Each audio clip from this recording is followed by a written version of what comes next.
Good evening, my friend, and welcome to Heat Race number 1 of 3 for the XCAL 400 Likes on Facebook special event.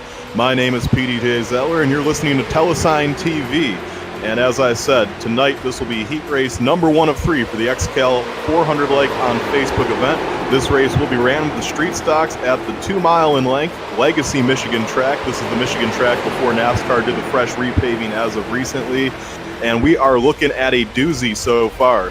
So here's how the heat races are set up. The top 10 in each of the 4 heat races that XCAL has will transfer to the feature event, which is tomorrow at 7 p.m. Eastern. And I know I said there's only 3 heat races. I'll explain that to you momentarily. There's 3 today and 1 tomorrow. So I'm about to tell you a crazy number here. We have 43 drivers in heat race number 1. It's only 25 laps and only 10 of them are going to transfer. So in a short race like this, where there will be 1 pit stop, the fuel cycle is set up, so even in a 25-lap event, we will see 1 pit stop. That this is going to be an exciting one for sure. Those battles for that transfer spot as these guys race in these huge packs around this big, wide speedway will certainly be a treat for the eyes. We have about a minute left in qualifying, and then these guys will start gridding up and get it ready to go at it. I guess I should say guys and gals. We have a few female racers out there today trying to make their stake at the big event. So let me talk a little bit about the big event. The big event tomorrow is 100 laps from the Legacy Michigan Speedway. $325 in total purse for this event. This race is presented to you by Tella TV and First in 15 Sports Podcast. And the rest of the money for the purse was made up by all the great people over the XCAL Racing League. Things are wrapping up now in qualifying. It looks like the grid will be set. Don't forget what I said about that pit stop around halfway. That one will certainly throw a big curveball into this one, so keep an eye on that as we get ready to go. Right around halfway, if this does go green, obviously there's certainly a chance of cautions with 43 guys on a big track like this. One false move or one false or bad move, I should say, at a 3-wide pass, and someone comes down, someone comes up, and there goes half the field. These guys and gals are certainly going to have to take it easy. We'll see if they're able to. A lot on the line in this one. In just a moment, we will take you down the grid. I'm also going to take this as an opportunity to tell you, if you haven't already, go to www.xcalracing.com. Be sure to check out their website for all sorts of great events in the future, such as this one. I know we have lots more good events coming up in the next couple weeks. We also have great XCAL merchandise at the shop. You can check out the point standings and results from past events on there. There's also a feedback tab. If there's anything you'd like to see XCAL do in the future, or anything you'd just like to let us know, be sure to go to the feedback tab and check it out. And when you get on the website, I'm sure you'll find all other sorts of cool trinkets and things you can mess with. But qualifying has wrapped up, and these guys and gals will now begin to grid. As they begin to grid, I'm going to take you down through the grid as we get ready for this one. On pole position in this one will be the number 48 car of Octavio Rondoletto, and starting immediately on his outside will be the number 31 of Pedro Joes Luis Buenos. And those are actually team cars on the front row, so they must have did something there real strategic in qualifying to pull that off. Because it's not easy to get your teammates next to you in a race like this. Starting in third will be the 062 of John Branchiasso, and in fourth will be the number 35 of Kenny Tripp. In fifth will be the number 38 of Steven Rex, and in sixth will be Nick Ludige. In seventh will be Tyler McRae in the 99 machine, and in eighth will be Brian Bateman in the 3. In ninth will be the number 53 of Tyler Batchelder, and 10th will be the number 12 of Thomas Hunahan. In 11th, we have the number 36 of Jordan Barbinger, and in 12th, we have Timothy Skillman.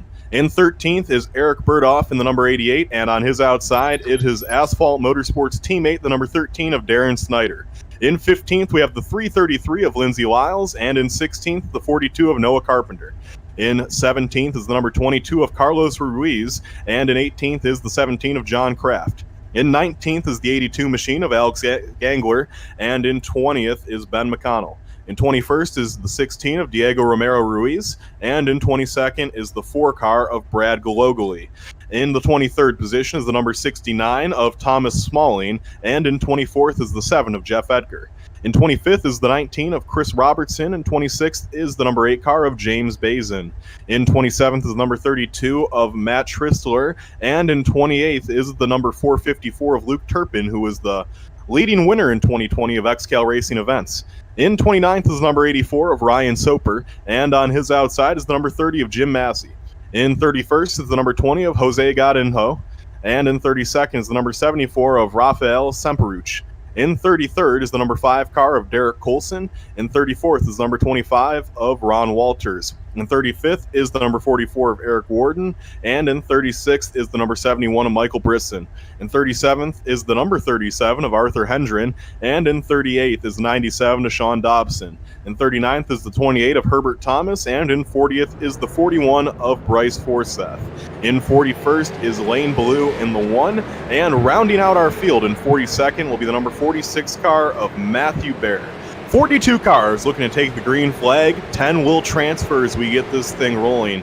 Should be a heck of a race. I'll tell you what, is our great setup man here in the XCAL Racing League, Tanner Kalin, has set up an excellent setup for these cars, and there's a really good gear in them. So it's one of those deals where you can let off the gas and get 3-4 car lengths behind the car in front of you, and the draft's going to suck you right back up to him. You can get a crazy run. You can dive low. I don't know if you've ever watched the Street Stocks race in Michigan, my friend, but if you haven't, I should say, it's certainly a treat for the eyes. You can go 4 or 5 wide here. There's multiple lanes. If you want to try a pass below the apron, it's doable. If all the drivers drive with the talent that they're capable of, there's no reason that this can't be a very special event. Rondoletto brings him down the backstretch and into turn number 3. The field will be going on the green flag, so don't expect to see anything wacky or crazy here on the starts, as XCAL does have strict restart rules. The XCAL rules state all drivers must maintain their lane position and their position in line until they get to the start-finish line, which essentially means if you're starting on the inside, you gotta stay on the inside till you get to the line. Outside, same deal, and no trying to jump to a third lane to make a pass or do anything crazy like that till the start-finish line. Here we go. Rondoletto takes him around turn 4, and off the corner, the pace car will pull to pit lane, and Rondoletto will bring this field of 42 street stocks to the green flag. It is on the green flag, and it's being displayed. Green flag in the air. We are underway in heat race number 1 for the XCAL Racing 400 likes heat race number 1. And immediately as we head down into turn number 1, the 35 of Kenny Tripp drops to the inside. He is running right behind Rondoletto as we speak. Rondoletto and his teammate Pedro race side by side in the 1. As we get the cars kind of all smoothed out here in this early little stint, you see a lot of double file racing going on. Expect that to pick up and maybe turn into 3-wide racing as the run goes on. Here we go. Looks like Tripp might think about making a 3-wide move up front, but he will adhere and stay behind the 48 of Rondoletto. He now peeks to the inside. Nothing doing there. Rondoletto continues to lead. Here they come through turns 3 and 4 as this pack gets all spread out. Rondoletto is going to bring the car up off of turn number 4, and now we have Tripp with a good run. Let's see where Tripp goes with it. There's lots of lanes to go. Tripp is going to drive right into the back bumper of Rondoletto, and the caution will be out. They're wrecking behind him. Rondoletto leads lap number 1, but there was a wreck behind. It looks like it started with, I think that was one of the Amigos Racing Team cars right there. I'm going to go try to get a good view on that as our cameraman Tanner Kalin gets you the replay. And no, it wasn't Carlos Ruiz. It looks like it was behind him a little bit. I see the 17 of John Crafton in the 454. That one started with the 16, it would look like. The 16 of Diego Romero Ruiz. So I'm sure you will see the replay momentarily from Tanner Kalin. I'm going to take you through what I saw in this accident, though, so you have a general idea. So what I'm seeing here is it looks like the 11 car of Nick Ludiger got loose in turn number 3. He came down about 3 lanes into the 16 of Diego Romero Ruiz, and both the 11 and 16 just got loose and wrecked. That took out a few cars, and then trying to miss the accident, it looks like Turpin and the 17 of Kraft got into each other. It looks like also involved now is 8 of James Bazin. I also am seeing the 19 in that one of Chris Robertson. So overall, though, it looks like nobody outside of a few cars got too heavily damaged in that one. Jeff Edgar also got involved way afterwards. He was in the aftermath. He actually took a pretty hard hit, as well as Derek Colson in the 5. And it looks like for the most part, though, that wasn't too aggressive of an accident, and a lot of these guys will be able to carry on just with some battle wounds. And with only the top 10 transferring, though, getting in a wreck like that can really screw things up. And where we're at right now, that caution happening only on lap 1, it's not like you can pit now and try to make your one pit stop happen right now. even if you were to pit now and we got a restart with 20 to go, you would still need to make another pit stop. So we likely will not see anyone pitting here unless they want to get damage repaired or such. Overall, though, we had a fun first lap there. It looked like Octavio and Tripp and gang up front were getting ready to do the duel up there, and things were going pretty well. That is something you will see, though, in these cars. One thing I've noticed, we did a bunch of practice races yesterday. I believe we had about 18 practice races between yesterday and today.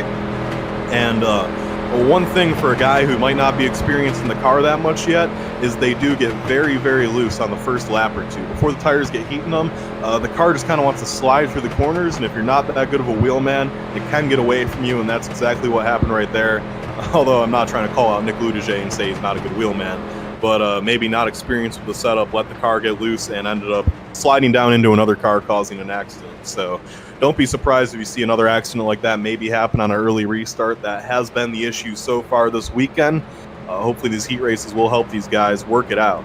Looks like Kenny Tripp might be coming down pit road. I doubt he is. He's probably just trying to fake Octavio down there. And that's precisely what he's doing. He's going to keep that car on the speedway.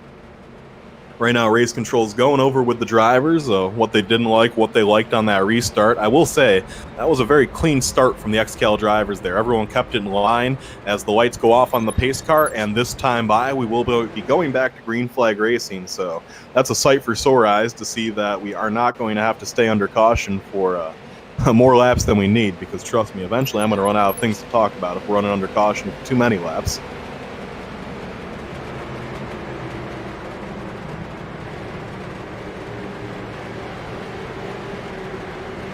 So here's how the top 10 will restart when we get things going. In first is the 48 of Octavio Rondoletto. In second is the 35 of Kenny Tripp. In third is the 31 of Pedro Jose Luis Buenos. Sorry if I butchered that, but I tried my best, Pedro. In fourth is John Branchiaccio. In fifth is Nick Ludiger. In sixth is Brian Bateman. And in seventh is Stephen Rex. Eighth, Thomas Hounahan. Ninth, Tyler McRae. And 10th, Jordan Babinger. We come down the backstretch. These cars are double file again. Once again, the leader does have to go on green. And that inside lane is piloted by the two team cars of Octavio Rondoletto and Pedro Luis. So we will see how they do this restart. Maybe if we got some teamwork going on. The pace car leads them up off of turn number 4. The lights are off. They will be going green this time. And that iRacing Ford Mustang pace car is going to duck down and leave the field in the hands of that beautiful number 48 Camaro. Fun little side note here, Octavio Rondoletto did actually win last week's XCAL feature event from the Bristol Speedway, looking to go back-to-back. He has 2 wins already on the season. Green flag in the air, we are underway, and a little bit of a slow start there for Rondoletto. He didn't get going, his teammate had to give him a bump, and Tripp takes advantage. Tripp with the lead at the line. Here they head down into turn number 1. Let's see if Tripp gets the gap. Tripp does get the gap, and oh my goodness, a huge checkup from Octavio Rondoletto. Something's up with that car. That stacks the whole field up. Everyone's going to get it worked out, but something happened with the 48 car there. He must have missed a shift, and that screwed the whole field up. Meanwhile, in the back, Luke Turpin, shades of Dale Earnhardt's going 4 wide. He took big advantage of that checkup, and I think Luke Turpin gained about 20 spots right there. I'm not even exaggerating. Turpin absolutely took advantage of that and gained a ton of spots. Here we go up front, though. Tripp is in the lead. It looks as though in second position now we are going to have the 062 of John Branchiaccio. And oh, John gets loose. John spins off the corner. He's going to save it, and he is going to keep it going straight. We have another car spinning behind him, 2 single car spins, 3 single car spins. Everyone gets it going. This will not warrant a caution. One nice thing about XCAL is they do not use iRacing cautions. They use admin and administrative cautions, which means when things like that happen, we don't have a yellow. Up front, they're battling for the lead. It is James Bateman on the outside. On the inside, it's Kenny Tripp. Bateman goes to the outside as all the cars that did spin get it back going, and they will be okay. Like I said, on that first lap or two, coming off of 4, these things are very loose. It takes a minute for the heat to get in the tires and these things to stay stable. So a tough break there for the 062. Has had a good weekend so far, but he'll have more heat races and pitch strategy to try to get him back into this one. Here we go off turn 4. Bateman on the outside. Inside is Tripp. They race side by side back to the line as great racing is going on behind them. We have Thomas Hounahan in the number 12 car looking to the outside. They are 3 wide coming to the stripe this time by, and I think it might have been tripped by the nose of this car. It was tripped by 2/1000ths of a second as they go 3 wide for the lead. Hounahan on the outside in that 12 car. Meanwhile, behind them, you have the 48 of Rondoletto, the 333 of Lyles, and the 36 of Babinger. Babinger on the outside now is looking to get help to that 12 car. They stay 3 abreast down the back stretch, 2 lanes deep, make it 3 lanes deep. These guys are going at it early on. On the high side, Hounahan inches ahead. They are 4 wide for the lead. Lyles goes for a hole that's barely there, and Lyles is going to make it stick. Lindsay Lyles drives her third 333 machine to the lead, and oh, big wreck! They all pile up. You knew it just wasn't going to work. It was too early for that 4-wide move. Lyles still tried to make it work anyways. A bold move there by Lindsay Lyles, and it does not pay off at all as her machine goes aggressively into the outside retaining barrier. Tanner, I'm sure, is getting up the replay for you of what happened there, but that all started when Lindsay Lyles decided to make it 4 wide. And credit to her, she held her line. She didn't really do anything too crazy there. It's just 4 wide at this point is a little aggressive. And it looks like what happened here is the 333 machine just slipped up the racetrack ever so slightly. And she didn't even hit the 3. It was just a netcode situation there. But she came right across the nose of the 3. That took out the 12 of Hounahan, the 3 of Bateman, the 333 of Lyles. Also getting involved in that one looks like the 84 of Ryan Soper. The 31 of Pedro Jose Luis Buenos got some minor damage in that one. The bad luck award for second wreck of the race they've been involved in, the 19 of Chris Robertson. Looks like Jose Gadanino and the 1 car also got involved in that one really late. And yeah, we just, that was trouble there. Trouble from the get-go. You know, you try them cool 4-wide moves and sometimes they work, sometimes they don't. It was just a little too early in the race for that one. You got to appreciate the effort like that, though, from a driver like Lyles. Looks like we're going to have some of the leaders coming down pit road this time. As I'm looking back through my camera, all the leaders are going to come down. I shouldn't say all of them because a lot of the guys that were mid-pack stayed out, but I do believe this is barely within the pit window. They should be able to make it from here, and I think the drivers know so. So we see a lot of the leaders coming down, likely just for gas and not tires. I doubt we see anyone take tires. As I say that, it looks like everyone is taking tires except for Kenny Tripp, as Octavio Rondoletto and his teammate get work done to their cars. A little damage on the 31 of Pedro Jose Luis Bueno, so he's probably trying to get that one worked out.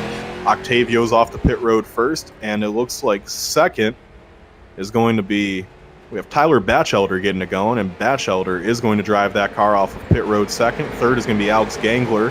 Fourth, Sean Dobson. Fifth, Eric Burdoff. And Derek Colson will be the next car off. And now Kenny Tripp makes his way off of pit road. So our first little cycle there of pit stops. This caution should be another fairly brief one. After these pit stops, here's how our leaderboard looks.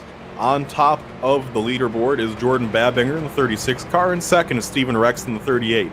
Third is Noah Carpenter in the 42. Fourth is Carlos Ruiz. Fifth is going to be Nick Ludige. Sixth will be Tyler McRae. Seventh will be Luke Turpin.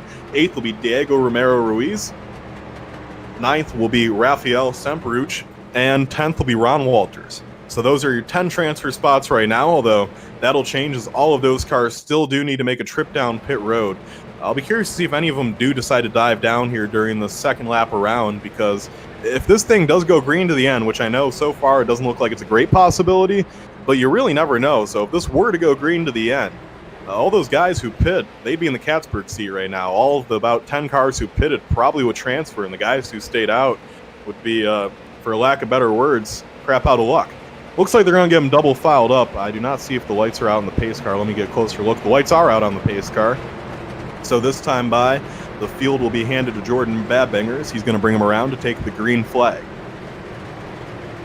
As I said, your leaderboard is Babinger, Rex, Carpenter, Ruiz, Ludige, McRae, Turpin, Ruiz, Semperuch, and Walters. The first car that pitted is running in 18th. That is Octavio Rondoletto. So from 18th on back, and there's still about 30 cars on the lead lap. Those cars all pitted and have fuel in the car adequate to make it to the end. Right now, there are only about 6 machines out of the race. Those are Ryan Soper, Lane Ballou, Brad Galogly, Jeff Edgar, Ben McDonald, Matt Tristler, and also looks like Lindsay Lyles has removed her machine from the raceway as well. So here we come down to turn number 3. Field in the 36 DuPont machine's hands. He will bring them around to the green flag. Don't forget they cannot change or pass until the start-finish line, and the leader must go on green this week only. Here they come off the corner. That iRacing Ford Mustang is going to pull down into the pit lane and hand the field over to Jordan Babinger. Pit strategy is going to be the name of the story in the second half of this heat race. I can already see from the way things have ended up.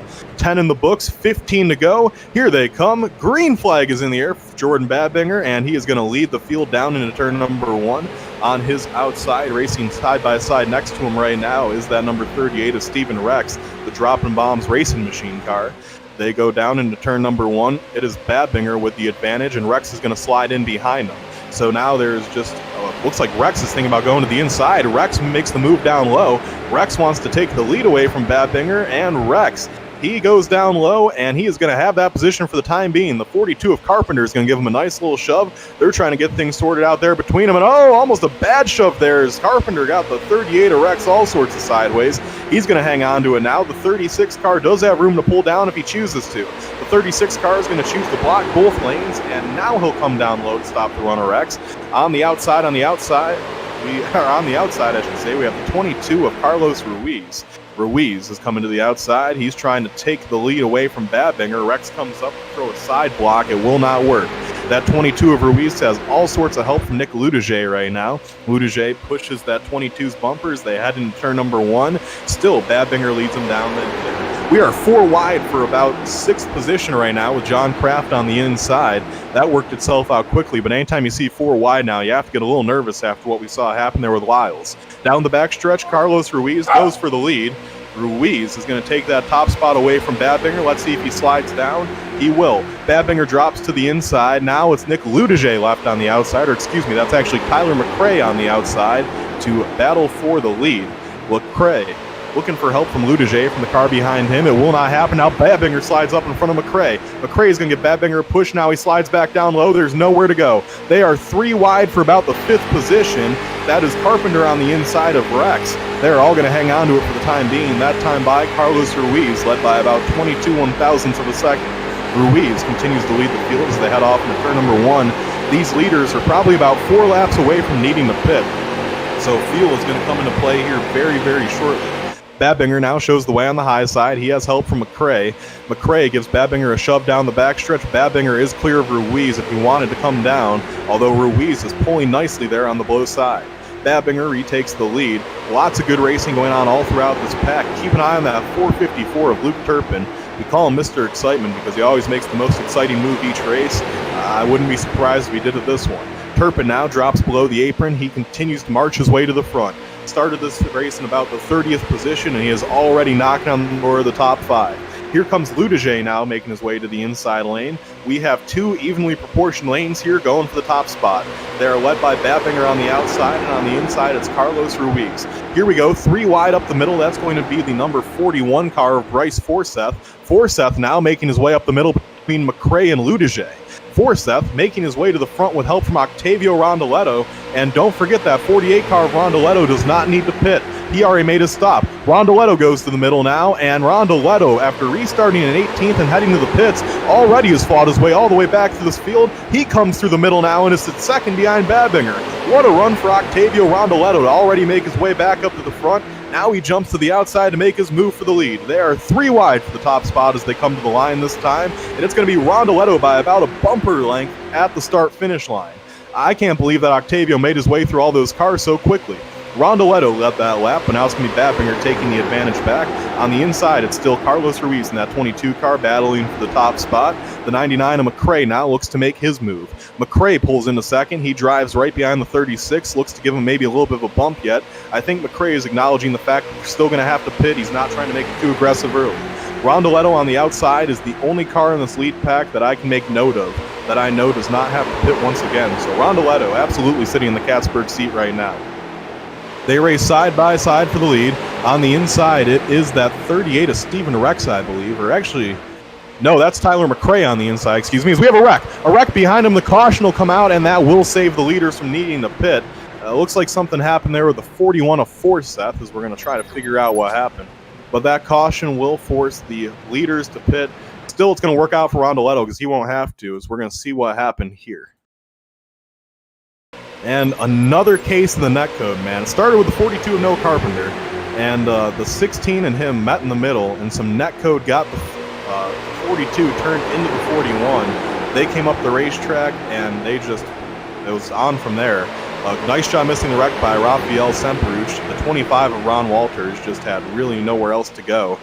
And that looks like no one else is involved, just a little 3-car wreck there. So everyone is going to be no worse for wear, as the leaders will now have to come down pit road, and we'll see how the top 10 all shakes out after that is over. As we sit right now, there's 10 laps to go.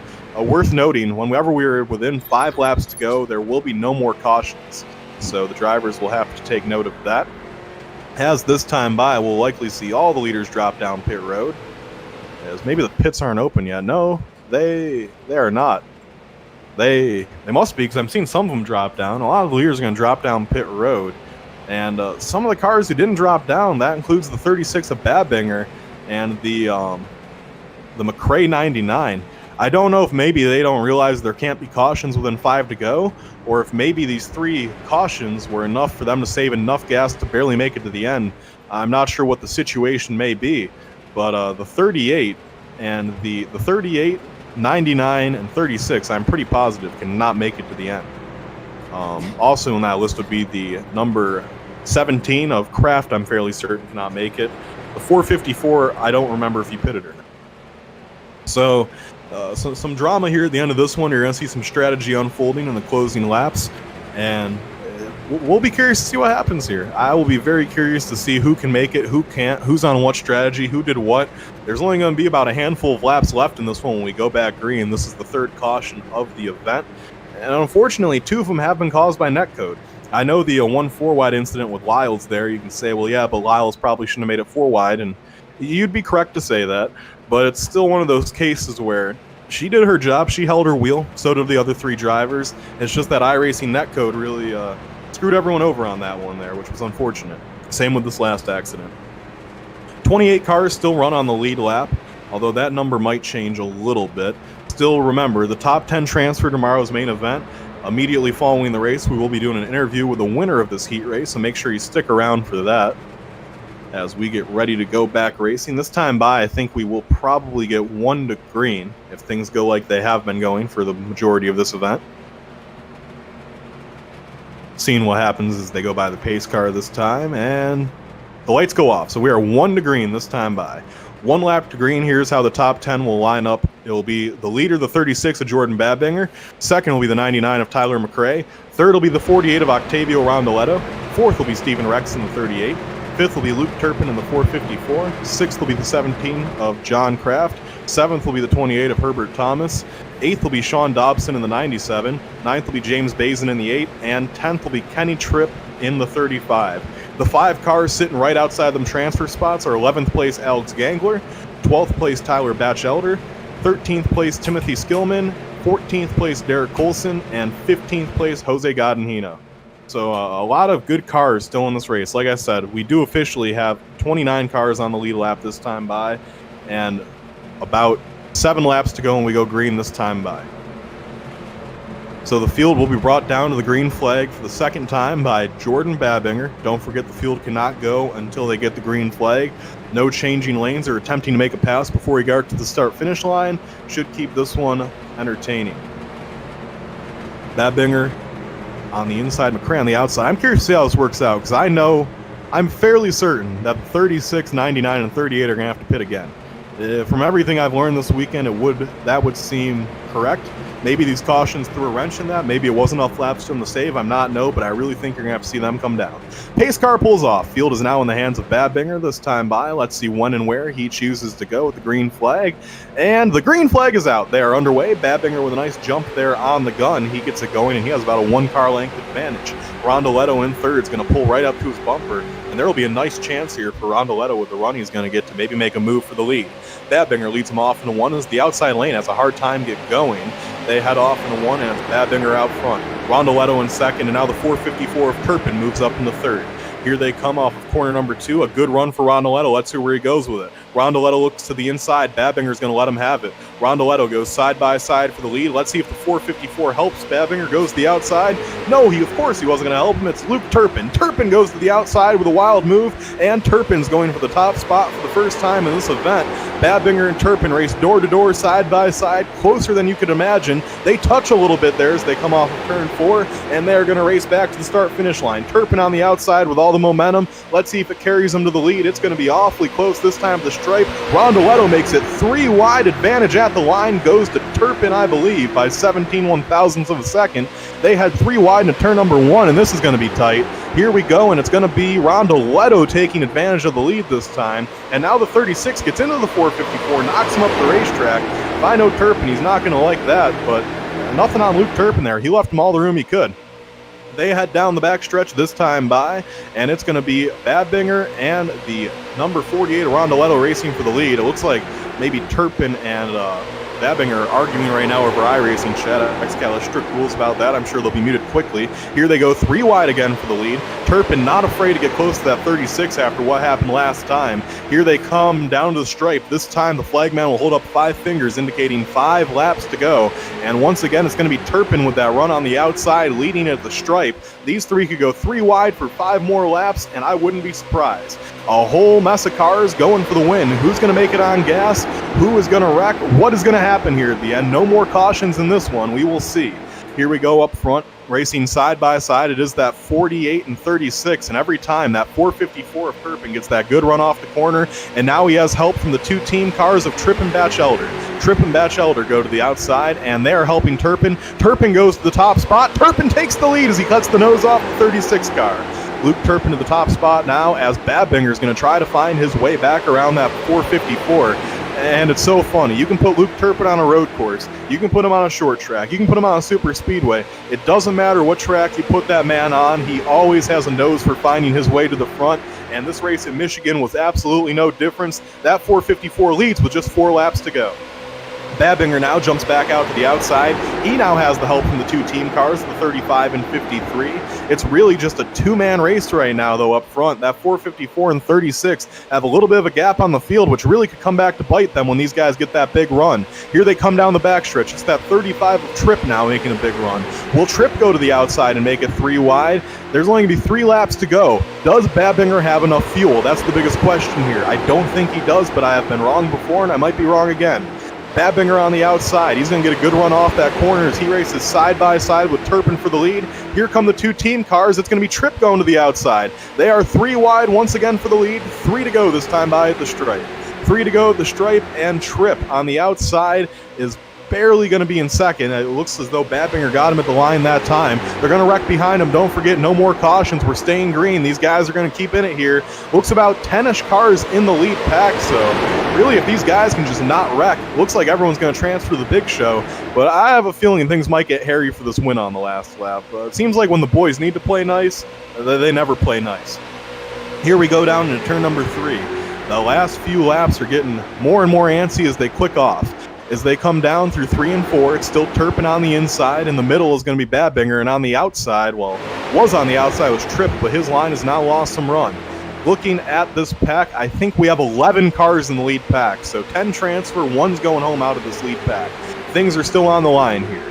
As we head to the flag stand that time by, just to confirm my suspicion, there's 12 cars in the lead pack.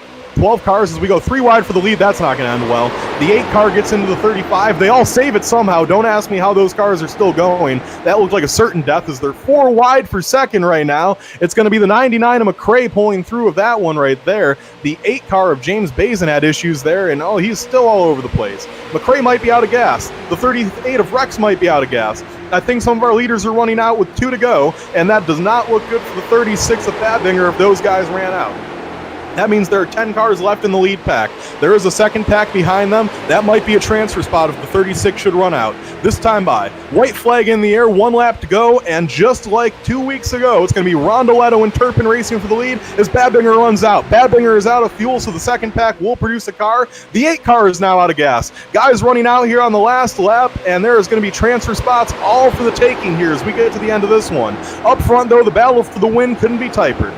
tighter. Turpin down low, outside Rondoletto. Look for the number 17 of Kraft to make a move should those two mess up. Oh, Turpin gets loose. Here comes the 17 up the middle. Rondoletto leads. He has to block 3 lanes at once. Can he do it? No, he cannot. Tripp now to the outside. It is going to be Tripp versus Rondoletto down into turn 3. Kenny Tripp on the outside. Rondoletto down low. Does Luke Turpin get one more run and dive it down to the inside? Here we go. These guys get tight off the corner. The 53 goes up the track. Turpin to the inside. On the outside, it's going to be Tripp. To the inside, it's Turpin. And Rondoletto is going to spin, and Kenny Tripp is going to win heat race number 1, as it looks like Rondoletto did still transfer, spinning across the start-finish line.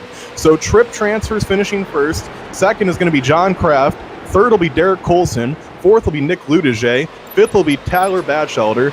Sixth will be Sean Dobson. Seventh will be Octavio Rondoletto. Eighth will be Noah Carpenter. Ninth will be Ron Walters. And 10th will be Arthur Hendren. And those are the 10 who will transfer into this heat race, or into the feature event tomorrow. So those are the 10 that transfer from heat race number 1. What an epic last few laps there as we saw the battle unfold between Turpin, Badbinger, and all the other leaders. And then fuel strategy came into play. That certainly was an exciting one for sure. We are going to get our race winner, Kenny Tripp, up here in a minute and have a short interview with him. But really everything we could have expected there in the first heat race. So as we get ready for Kenny Tripp here in just one moment, as I'm going to key him up.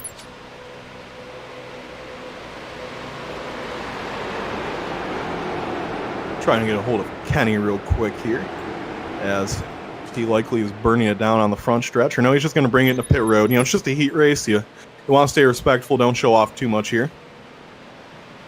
It's worth noting, though, that of the cars that transferred, all of them except for Dobson and Carpenter have ran an XCAL event so far this year. So a lot of familiar faces transferring and a lot of drama unfolding at the end of that one. One thing worth noting, too, is I think Turpin would have had a transfer spot. I just think he chose not to transfer because he wanted to win the race. He wanted to start in the top 3. And he chose that he would rather race for a better starting position than finish third in this race, which a lot of drivers would consider crazy, but if you know Luke Turpin, that's just the type of thing Luke Turpin would do. So we are waiting for Kenny Tripp to join the Discord real quick as he got his car off the track. Good to see Derek Colson in that 5 car getting a good run. He's been a XCAL runner for about 7 years now. It's always good to see him making a feature, especially in a big race like this. Not saying that we didn't expect him to make it, but it's good to see him transfer, especially in such a good spot like that. You're going to see Derek starting in the top 10 for sure tomorrow, which is always cool.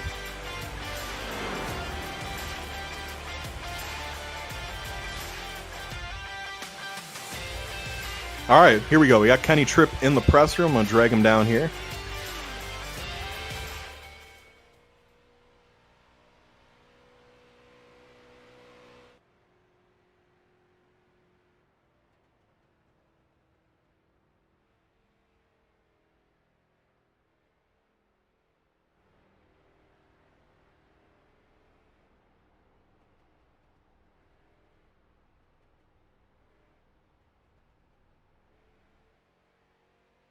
I'm going to ask Tanner to join the press room because for whatever reason it will not let me drag Kenny Tripp down here, so maybe we can just both join Kenny Tripp's channel.